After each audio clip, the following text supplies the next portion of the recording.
Hello. So far, while discussing about native mass spectrometry, we have seen that using native mass spectrometry platform, we could calculate the stoichiometry of non-covalent assemblies of macromolecules like protein-protein complex, protein-ligand complex, and so on and so forth. Today in this class, I'll introduce you another application of native mass spectrometry is to measure association, dissociation, equilibrium constant, either association constant or dissociation constant, equilibrium constant of non-covalent assemblies. For example, we have been talking about hemoglobin. Hemoglobin is a tetrameric molecule. It consists of alpha and beta globin chains in duplicate. When hemoglobin dissociates, it dissociates from alpha to beta 2 to alpha beta. So, tetramer to dimer, that's the dissociation. And again, this dimer alpha beta can dissociate to individual globin chains alpha and beta separately. So, this is another step of dissociation, dimer to monomer. So, if we are interested to calculate the dissociation equilibrium constant of these equilibrium, that's the one I mentioned just to you, those equilibrium constants can also be calculated using mass spectrometry platform. So, let me start with an example here, like a homodimer D. It may be anything, say two polypeptide chain, they form a dimer.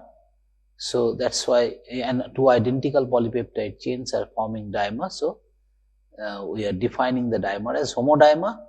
And there is an equilibrium between this homodimer D with its monomer M. So, this is the dissociation equilibrium D equilibrium 2M, because each D consists of 2 unit of M. So, it will produce 2 unit of M upon dissociation of 1 unit of D. Now, the dissociation equilibrium constant in terms of concentration, if we express, it can be expressed as Kd, that is concentration of M square over concentration of D. Here we must have to remember that any equilibrium constant, no matter whether it is association or dissociation, it is always the ratio of activities, not the concentrations. And activity is related to the concentration with the coefficient called activity coefficient, that is, if we represent A as activity, then A is activity coefficient, F or gamma, whichever way we say, and then multiplied by concentration C. Now, for biological systems, whatever reactions that we deal with, the system that we deal with, the concentration of molecules are very less. So, it's in micromolar or even lesser, nanomolar zone. And in that low concentration, activity coefficients approach almost equal to 1, as we know from our thermodynamics background, because the interactions are almost as good as they are in the ideal situation. Meaning, being dilute solution, molecules are so far apart to each other, they are not talking to each other, they are not interacting with each other. So, there is no non-ideality in the system that we can approximate. And the moment we arrive at that state, then activity can be equated to the concentration, approximately, obviously. Activity can be approximately equal to concentration. And under that condition, we can replace concentration in place of activity. So, then under that situation, if we write this equation like the one that I explained, Kd is equal to concentration of monomer by concentration of dimer, it's valid. Okay. Now, Kd is the dissociation equilibrium constant for the dimer. Now, the ratio of this concentration, D by M, okay, dimer concentration by the monomer concentration. Let us assign this ratio as a parameter called R sol. And so if we express Kd is nothing but m over R sol. Okay.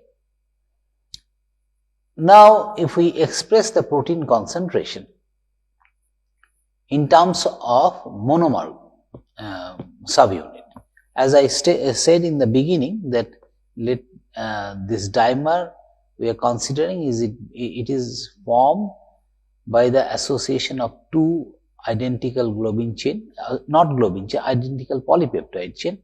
So it's called homodimer. Now if we express the total protein concentration in the solution phase in terms of monomer concentration, then whatever monomer present there in the concentration of monomer plus the concentration of dimer multiplied by 2, if we do that, then that quantity represents the total protein concentration expressed in terms of monomer. So P0 is then can be written as m plus 2d, where P0 is the total concentration of protein expressed in terms of monomer. Now then again this can be arranged like m plus into 1 plus 2 R sol, okay, because R sol is nothing but d by m. So d is equal to m into R sol. If we put that, then we get this. Now if we take this expression, P0 is equal to m plus 1 m into 1 plus 2 R sol, and then m is nothing but p by 1 plus 2 R sol. So then if we replace that in the expression of Kd that we got here, then it becomes P0 or P whatever divided by R sol into 1 plus 2 R sol. Now ESI mass spectra does not provide R sol, because ESI mass spectra provides intensity, not the concentration. Concentration is a part of intensity parameter. That's what we need to establish the relation between intensity and the concentration. So ESI mass spectra does not provide the value of R sol. However, mass spectra can directly provide the ratio of abundance. RESI, that is another parameter that we are bringing in. So RESI is basically, RESI MS is ID over IM. ID and IM are the average of integrated signal intensities of all charge states of dimeric and monomeric ions are present. That means whatever charge states that with which dimer exists, or take all signal intensities, make an average. Same thing we do for monomer also, and then we get to see the value of ID and IM, take the ratio, then that is the parameter called RESIMS, and that you can get straightforward from mass spec. Now to calculate Kd, we need not RESIMS, we need R sol. So let us see how R sol and RESIMS can be correlated. So the relationship between signal intensity and solution phase concentration can be given by ID, that is the intensity of dimer, is equal to one constant gamma d multiplied by d, concentration of d. Similarly, Im is another constant gamma m multiplied by the concentration of m. And what are these gammas? These are nothing but response factor, where the response factor gamma is reflect the extent to which d and m species in the bulk solution are converted to measurable ESIMS signal. Magnitude of gamma I depends on probability of ionization of ith ion from solution phase to gas phase, and also on efficiency of transmission of ith ions from source to the detector through analyzer. So couple of things that we have learned. One is the intensity parameter of an ion that can be correlated with the concentration with an expression with a parameter that we are bringing in is response factor. ID in general proportional to D has to be, and that proportionality constant is gamma. Gamma is response factor. So what is this signifies? On what parameter it depends? It depends mostly on two parameters. One is the ionization probability.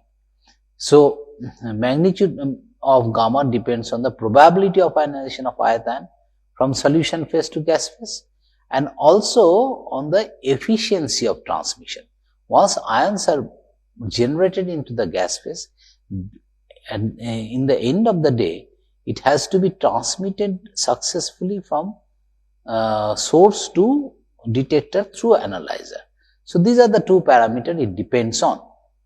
Now, RESIMS is basically ratio of intensities. Now, intensities can be expressed in terms of response factor and concentration. So the expression can be written as this. Now we have the relation between RESIMS and RSOL with the ratio with response factor, ratio of response factor between them. Now, with experimental parameters of the mass spectrometer can be adjusted to make the efficient transmission of all ions equally. Say when we are dealing with tetramer versus dimer versus monomer, meaning we are dealing with ions with a significant difference in the M by Z zone. So, it's difficult for an analyzer with a definitive or in general by default whatever parameter it comes with, it's difficult for the analyzer to transmit all sorts of M by Z with equal probability. That generally doesn't happen. So we need to play around with those parameters of the mass analyzer so that it can successfully and almost equally transmit all possible ions meaning ions of varying M by Z ranges to the detector, from the source to the detector. So, that's what we have said here, and experimental parameters we can of the spectrometer we can play around. If we could achieve this, that all ions are almost equally transmitting, then one parameter that is left is ionization probability. And like in case of homodimer, which we are discussing here, is made up of two identical polymeric chain, polypeptide chain. So the probability of ionization of both monomer and dimer would be almost nearly equal. So with those experimental parameter being in place, we can write gamma D over gamma M is almost equal to 1. So Kd is nothing but P0 divided by RESIMS into 1 plus 2 into RESIMS. So using the value of P0, which we can measure through spectrophotometer, RESIMS and RESIMS from mass spectra rather, we can calculate dissociation constant Kd. So I'll show you specific example like hemoglobin. Binding affinity of globin subunits in tetrameric hemoglobin can be calculated. Tetramer alpha to beta 2, as I was explaining to you, to 2D, 2 dimer, 2 alpha beta unit, and dimer can dissociate to monomer alpha and beta separately. So at the experimental concentration which we are working, which is pretty dilute, micromolar concentration, activity can be taken almost equal to the concentration term. So Kd1, that is the dissociation constant of tetramer to dimer, can be expressed as d square over T, meaning concentration of dimer square over concentration of tetramer, and for Kd2, this is between dimer and monomer, m square over D. Now, again like the one I explained in the previous slide, arsol was concentration ratio. Now we have two arsols. Arsol 1, that is the ratio of concentration between tetramer and dimer, and arsol 2 is the ratio of concentration between dimer and monomer. And obviously this intensities of those ions are related to their respective concentration through the response factor. So in general, we can write intensity of ith ion is equal to response factor of ith ion multiplied by its concentration. Probability of ionization of tetrameric, dimeric and monomeric hemoglobins might be considered as approximately equal, because we have seen that both alpha and beta globin chain in their individual when they are coming out of the chromatographic column and then ionizing, being detected in mass spectrometer. In ESI mass spectrometer, we have seen both the globin chains take roughly same charge state distributions. So as their charge state distributions are almost equal, so their ionization probability is almost equal. And if that is so, then ionization probability of dimer, which is being formed by alpha and beta, or tetramer, which is formed by 2 alpha and 2 beta, all may be taken. Now the question is the other parameter, how to make all these ions of varying m by z's in a very different zone of m by z. They will appear in mass spec, obviously, because of large differences in masses. So how to make those ions equally transmitting from the source to the detector through analyzer. So that's what we have to do. So for which one example I have given here. See, in general, in a physiologic condition, tetramer is very well populated, dimer is very less, monomer is even less. But if we really want to see that all these ions are equally transmitting through the analyzer to the detector, then we need to populate all these ions almost equally. So that we can do by reducing pH. So acid denaturation of hemoglobin will generate alpha beta globin chains, then there will be dimer and tetramer also. So this is one example I have given, what is the where the native mass spectra is recording all these different populations, tetramer, dimer, monomer, and the condition is at pH 3.6, where it has denatured not completely but significantly to have a appreciable amount of population for monomeric chain and dimeric chain. Now in the QTOF we have recorded the spectra. So there are two parameters, meaning quadrupole, we can apply a voltage to the quadrupole and change from one voltage to the other. So two parameters, when a particular voltage is applied to a quadrupole and it is sitting there, then that's the time is dwell time. It's dwelling around that voltage, and then when we change from one particular volt to the other one, so that is the ramping time. So total experimental time, if we divide into different percentages, so then the profile that had actually been successfully able to transfer all type of ions, meaning monomer, dimer and tetramer through analyzer to the detector, is something here in the range of 1600 m by z. Dwelling time is 3%, ramping time is 0. Then from 1600 to 400, so then dwelling time is 37%, that is around 30 to out of total time, 37% of the time is the voltage where that corresponds to 400 m by z in the quad, and then ramping from 400 to 4000 we used 60% of the time. So 1600, 3% dwell time, 0% ramp, then all of a sudden we are changing to 400, then 37% time is the dwelling time, 60% is the ramping, where it is ramping 400 to 4000, and then it in the round ends here. So using this profile we could see that the transmission profile this is the transmission profile of different ions having different m by z, that is almost equal over all large mass m by z range where our tetramer, dimer and monomer belongs.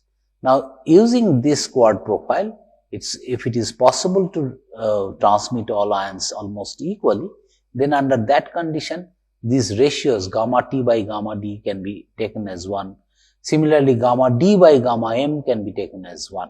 And then using some algebraic step, simple school level algebra, it's possible to deduce KD1. I showed already for dimer monomer in the previous slide.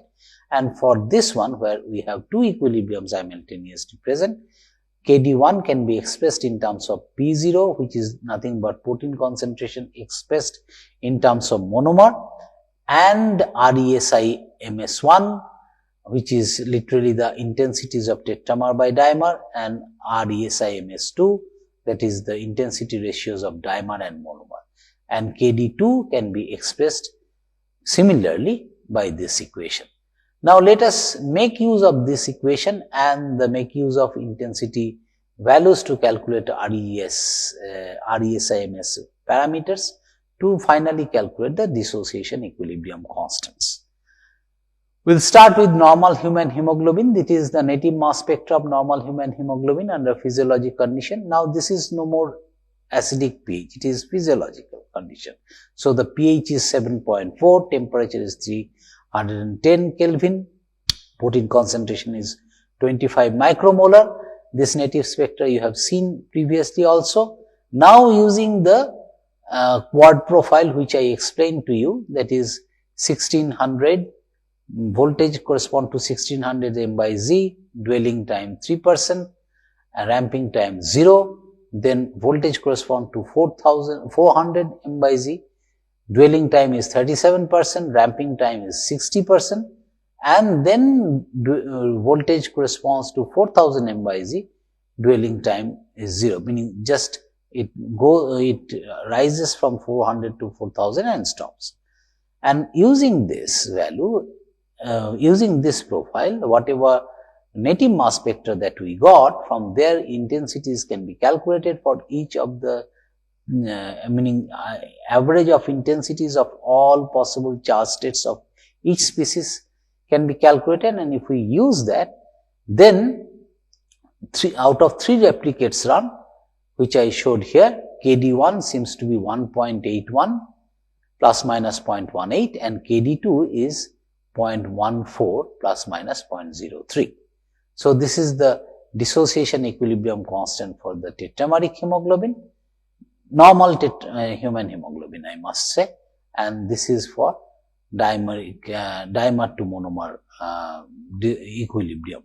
So, 1.81 is for tetramer to dimer equilibrium for normal human hemoglobin and 0.14 is for dimer to monomer equilibrium of normal human hemoglobin. Now, I'll take you another example. I'll show you glutathione hemoglobin. Its synthesis I have explained to you previously. This is spectra I also showed where tetramers majorly populated with both the beta chain being glutathionylated at 1693 and the 3 to 4 charge states predominantly it took, and then along with that there are populations of dimer and population of monomer also. Now, if we use same strategy that I explained for normal human hemoglobin and using the same quad profile where we start with voltage corresponds to 1600 m by z, and then next step is to straightforward go to 400 m by z, and then from 400 to 4000 m by z gradually. So, using that quad profile, it is possible to transmit all different type of ions that are existing in the solution phase. That means tetrameric glutathione hemoglobin, dimeric glutathione hemoglobin, that means alpha plus beta, and that beta is glutathionylated beta, and then monomer, that is alpha chain, and beta glutathionylated globin chain. So all these intensities can be calculated. Now we can take the average of intensities of all possible charge states for each of these species, meaning tetramer, dimer and monomer, and then take the you make use of the equation that I just showed you in the last slide. We can calculate literally the dissociation equilibrium constant of tetramer to dimer, tetrameric glutathionyl hemoglobin to dimeric glutathionyl hemoglobin, and from dimer to monomer, that equilibrium. So if we look at the values, so KD1 for glutathionyl hemoglobin, out of 3 replicates we have taken an average, it is 3.47, and for dimer to monomer the equilibrium constant, dissociation equilibrium constant is 0.52. So if we just take the meaning ratio, the value that we got for normal human hemoglobin 1.81 for tetramer to dimer, and for glutathionyl hemoglobin it is 3.47. So if we divide by the value of the normal human hemoglobin, KD of normal human hemoglobin, it seems that it is 1.91, and for the second equilibrium the value is 3.64. That means it is almost twofold more. Dissociation constant, dissociation equilibrium constant is almost double upon glutathionylation, and it becomes 3.6 fold more for dimer to monomer dissociation upon glutathionylation. So this is what I thought of describing to you. That means native mass spectrometry has very different type of applications, and one parameter that I explained today is very important, calculation of equilibrium constant, that can also be derived, measured from the native mass spectra. I'll end the class here. Thank you.